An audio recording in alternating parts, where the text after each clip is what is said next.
संविधान बना, आजादी मिली।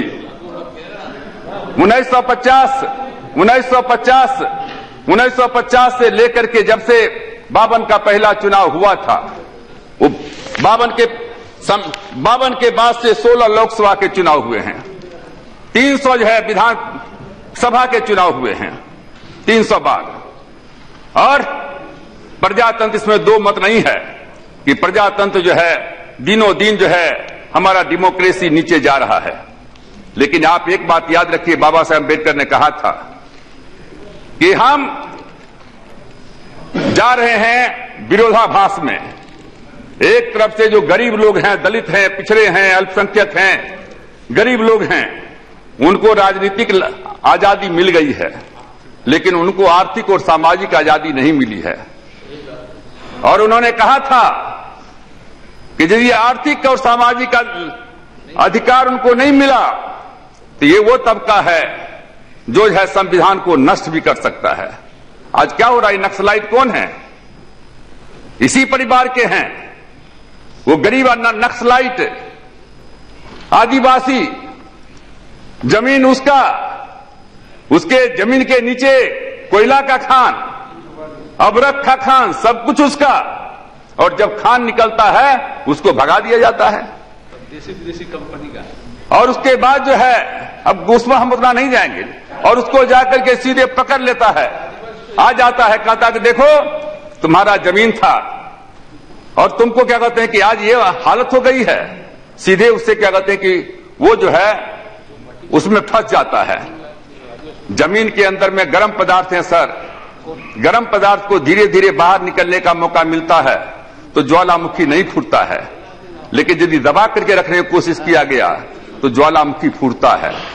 और जब ज्वालामुखी फूटता है तो अंग्रेजी में एक कहावत है कि that is down it's fear no fall, जो सबसे नीचे है उसको गिरने का भय नहीं होता है। इसलिए हम आपसे कहना चाहेंगे, सरकार से भी कहना चाहेंगे कि सर आप एक आंख में करुणा रखिए लेकिन दूसरे आंख में ज्वाला रखिए। गरीब के प्रति ये एक तरफ में अमीरी का कैलाश, दूसरी तरफ में गरीबी का पताल। जब तक अमीरी का कैलाश टूटेगा नहीं तब तक गरीबी का पताल भरेगा कैसे? और इसको कैसे करना है, ये आपके ऊपर में दायित्व है, ये आपके ऊपर में दायित्व है। सोनिया जी ने कहा कि संविधान जो है, संविधान एक जो है दर्पण है।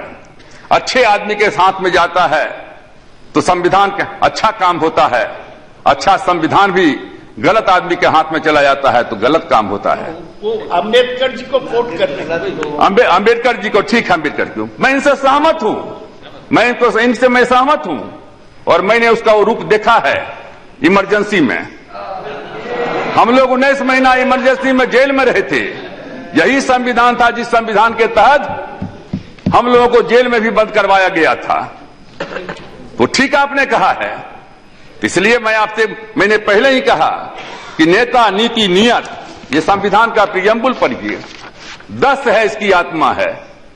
पहला है सॉवरेनिटी, दूसरा है सोशल रिपब्लिक, तीसरा है democracy, secularism, justice, individual rights, equality, fraternity, dignity of individuals, unity and integrity. ये है हमारा 10 क्या कहते हैं कि हमारा जो है ये बिंदु है, 10 क्या कहते हैं कि हमारी आत्मा है। अब नियत की बात है। अब हमारे जैसा लोग, अभी हमारे साथी कह रहे थे रिजर्वेशन की बात कर रहे थे, ठीक कह रहे थे, सीपीएम के साथी ठीक कह रहे थे। अब प्रमोशन में रिजर्वेशन का मामला है सर। हमारा एक न्यायपालिका है, हम सदन में हैं, मंडल कमीशन हमारे, हम थे उस समय में कल्याण मंत्री थे। हमारे पास में 6 विभाग था। आज जो 6 विभाग है, अनुसूचित जाति था, अनुसूचित जनजाति था, पिछड़ी जाति था, अल्पसंख्यक था, महिला था, और क्या कहते हैं कि वेलफेयर, चाइल्ड एंड वेलफेयर था। ये सब हमारे पास में थे। महिला कमीशन को उसी समय हमने दिया था संवैधानिक दर्जा, अनुसूचित जाति जनजाति का उसी समय में दिया था संवैधानिक दर्जा। प्रिवेंशन ऑफ एट्रोसिटीज एक्ट उसी समय में हमने क्या कहते हैं कि लागू करने का काम किया था। और उसी समय में मंडल कमीशन, हाँ पीपी सिंह प्रधानमंत्री थे, और मंडल कमीशन लागू करने का काम किया गया। जब मंडल कमीशन लागू हुआ तो मंडल कमीशन के खिलाफ में लोग सुप्रीम कोर्ट में चले गए। सुप्रीम कोर्ट ने किसी ने हम देखिए, मैं आ रहा हूं कौन, देखिए मैं बतलाता हूं। आप देखिए, फिर आप पॉलिटिक्स में मत घुसाइए ना। नहीं, हमारा कोई भाषण पॉलिटिकल नहीं है। मंडल जब लागू किया तो मामला सुप्रीम कोर्ट में गया। सुप्रीम कोर्ट ने कहा कि प्रमोशन में रिजर्वेशन जो है, मंडल तो ठीक है। और मैं कहना चाहूंगा कि मंडल कमीशन की जब हम लड़ाई लड़ रहे थे तो सिर्फ रामविलास पासवान ही नहीं लड़ रहे थे। उस समय में यहां मधु दंडवते भी थे, चंद्रजीत यादव भी थे, हरिकेश बहादुर भी थे। देखिए, ये देश जो है, देश में सिर्फ राम अवधेश भी थे। तो इसलिए हाँ, आप भी जो हम सबका नाम जोड़ लीजिए ना। मैं कहना चाहता हूं कि इस देश में अर्जुन को शरद जी भी थे, ठीक है। अरे शरद जी, लालू जी उस समय चीफ मिनिस्टर हो गए थे वहां। हम पार्लियामेंट की बात कर रहे हैं ना। तो इसलिए अच्छा, बिहार के बारे में बात बोलिए भाई, क्यों कहा जाता है? अच्छा, जयप्रकाश जी जिनका नाम जोड़े हैं, सबका नाम जोड़ लीजिए। कहें जिनका, सबको जोड़ लीजिए, जयप्रकाश जी का भी जोड़ लीजिए। तो मैं कहना ये देखिए, मैं ये कहना चाहता हूं कि इस देश में कभी जब हम जाति के खिलाफ में बैकवर्ड फॉरवर्ड करते हैं, तो इस बात को भी मानना चाहिए कि इस देश में हर जाति के लोगों ने जाति व्यवस्था के खिलाफ में लड़ने का काम किया। गांधी जी वैश्य थे, भगवान बुद्ध क्षत्रिय थे, राजा थे, लेकिन बाबा साहब अम्बेडकर ने कहा कि भगवान बुद्ध को अपना नेता मानने का काम किया। दयानंद सरस्वती ब्राह्मण थे, लेकिन दयानंद सरस्वती ने जब पाखंडवाद के खिलाफ में लड़ने का काम किया तो दयानंद सरस्वती को भी जहर देने का काम ब्राह्मण नहीं किया था। विवेकानंद कायस्थ थे, लेकिन विवेकानंद ने कहा, अरे ऊंची जाति के लोगों, अपने अधिकार को इन शूद्रों के हाथ में सौंप दो, नहीं तो जब उठेगा तो एक फूंक से तुम्हारी सारी ताकत को उठा करके रख देगा। इसलिए हम सबका इस देश में जो है, भारत एक बगीचा है। इस बगीचा में हर तरह के फूल हैं, हिंदू भी हैं, मुसलमान भी हैं, सिख भी हैं, ईसाई भी हैं, दलित भी हैं, ब्राह्मण भी हैं।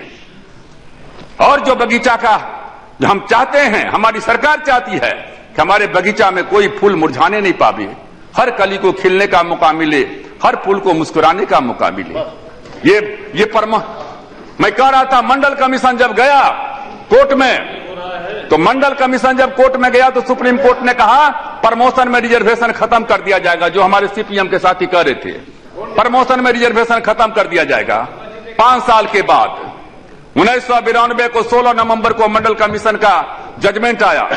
हम धन्यवाद देना चाहते हैं नरसिम्हा राव जी को कि 5 साल 1995 में नरसिम्हा राव जी ने जो है प्रमोशन में रिजर्वेशन को पार्लियामेंट में पेश किया, संविधान संशोधन करके क्या हुआ कि प्रमोशन में रिजर्वेशन रहेगा।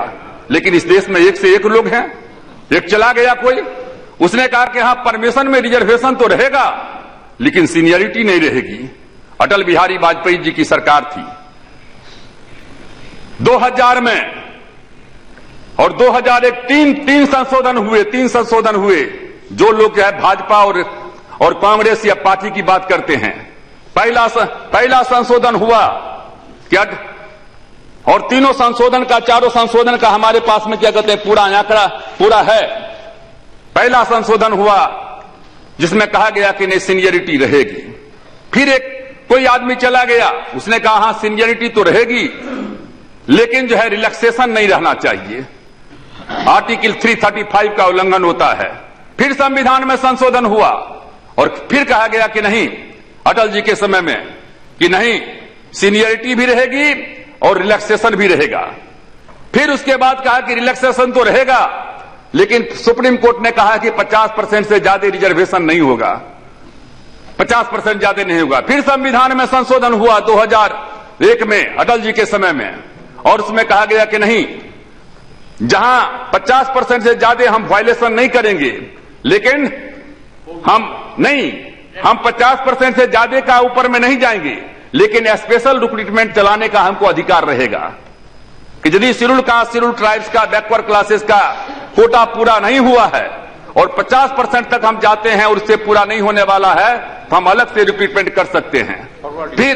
फिर उसके बाद जो है नागराज गया सुप्रीम कोर्ट में और उसने कहा कि सारे के सारे संविधान संशोधन जो हुए हैं असंवैधानिक हैं।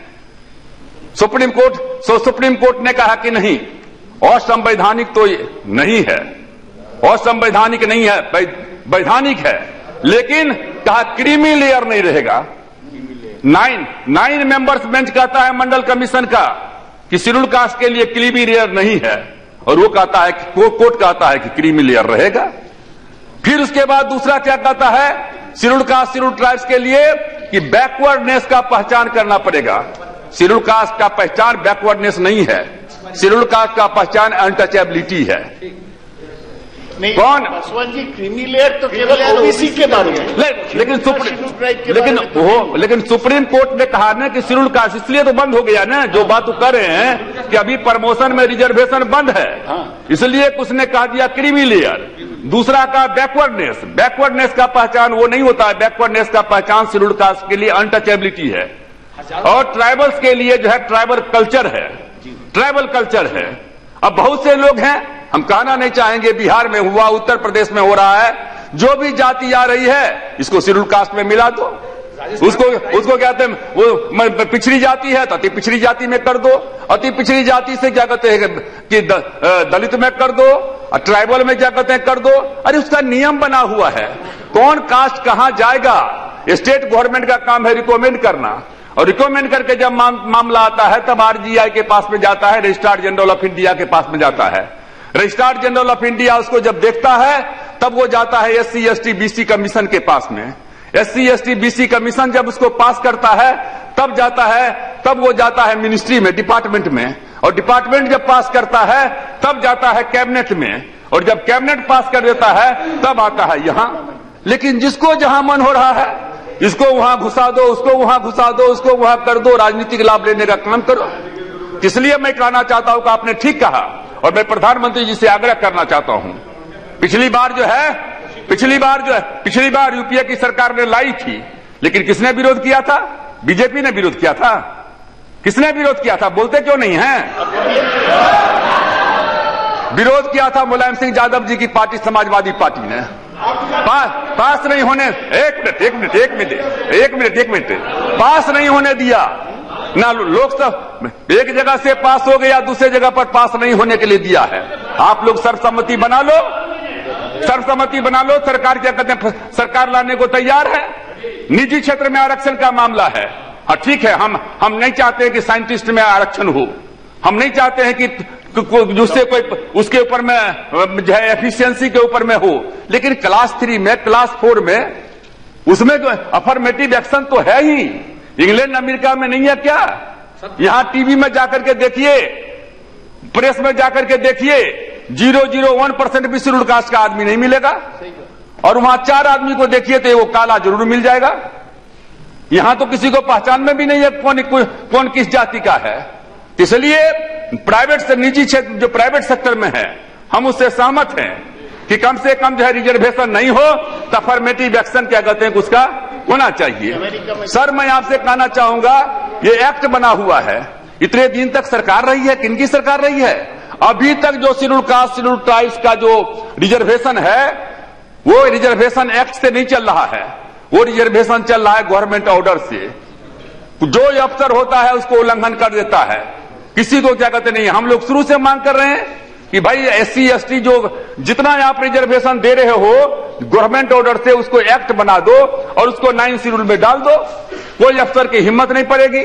ये सारे के सारे चीज है जो बुनियादी काम है, इसको क्या कहते हैं कि हमको क्या कहते हैं करना है, और यही बुनियादी चीज है। ये फेडरल स्ट्रक्चर और फल्ला और चिल्ला वो तो लड़ करके हो ही जाएगा, लेकिन ये गरीब जो लोग हैं, जो दलित हैं, आदिवासी हैं, पिछड़े हैं, अल्पसंख्यक हैं, ऊंची जाति में जो गरीब लोग हैं, इनकी समस्या के तरफ में सरकार ध्यान नहीं देगी तो ये प्रजातंत्र जो है, डेमोक्रेसी जो है, जो जड़ में जा रहा है। और जिस बाबा साहब अम्बेडकर का हम नाम लेते, बाबा साहब अम्बेडकर का अभी भी जाकर देखिए, राज्यसभा का टीवी में हम लोग देख रहे थे, बाबा साहब अम्बेडकर को कौन आने देना चाहता था? ये गांधी जी का सजेशन था। कौन आने देना चाहता था? सब कहते थे बाबा साहब अम्बेडकर को क्या क्या कहते थे। इसलिए यदि हम बाबा साहब अम्बेडकर के प्रति सच्ची श्रद्धांजलि अर्पित करना चाहते हैं और संविधान दिवस के अवसर पर हम संविधान को मजबूत करने की बात करना चाहते हैं, तो जो गरीब का राज, पावर टू द पुअर, गरीब का राज कैसे हो, और उसके बाद जो है ये जो सामाजिक सोशल इविल्स है उसको कैसे हम क्या कहते हैं खत्म कर सकें, इसके ऊपर में हमको गंभीरता से विचार करना पड़ेगा। हम आगे बढ़े हैं, लेकिन आगे बढ़ने का यदि 5 फीट 7, यदि आदमी का उम्र 25 साल का हो और 3 फीट का हो तो निश्चित रूप से पैदा लिया था उससे बड़ा हुआ है, लेकिन जितना होना चाहिए था उतना नहीं हो पाया है। इसलिए यदि हम संविधान के प्रति अपना जो है डेडिकेशन करते हैं, समर्पण करते हैं, उनको हम अंगीकार करने का काम करते हैं, तो ये सरकार और विरोध सबकी जवाबदेही है कि जो आत्मा है संविधान का और जो पावर टू दी पुअर है, उस पावर टू दी पुअर के लक्ष्य को आगे बढ़ाने का काम करें। इन्हीं शब्दों के साथ उपसभापति जी मैं आपको और सरकार और विपक्ष सबको मैं धन्यवाद देना चाहता हूं। श्री राजमान रेड्डी, हिंदुस्तान में अगर सबसे बड़ा लीडर कोई था, गांधी से बढ़कर, महात्मा गांधी से बड़ा, नेहरू से बड़ा, इंदिरा गांधी से बड़ा, अटल बिहारी वाजपेयी से बड़ा, सावरकर से बड़ा, अगर पंडित दीनदयाल उपाध्याय से भी कोई बड़ा लीडर था तो वो बाबा साहेब अम्बेडकर।